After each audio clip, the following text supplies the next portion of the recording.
So you've landed and you've got the brakes on and it's real windy. And you're thinking, oh, how am I going to get it away? Again, you've probably seen this on the video. Brakes come across together, rear risers together,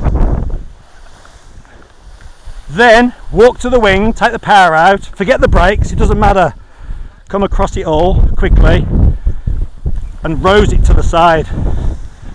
So you're rosing the wind off the wing, because now it's easy to pull. If I try and pull it in the way we're launching, you're pulling against the wind.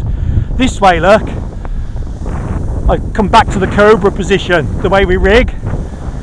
Come all the way, don't stop, it's not over yet, it can still go wrong. Come here,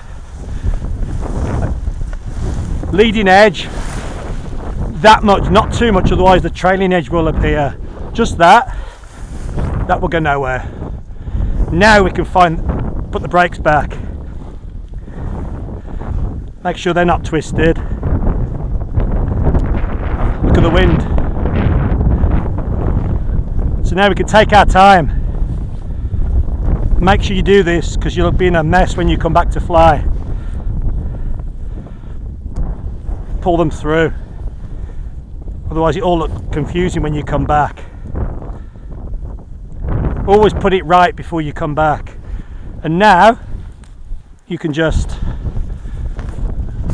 chuck them there, stay in this position and drop your gear off. And then if you really want to make double certain, you could just put that just there. And then when you come back after your break, you put it all back on, clip, clip, clip, and then you can just walk around, make sure you got the brakes and the rear risers, walk to here, the wing will drag, and then launch. Gusty now.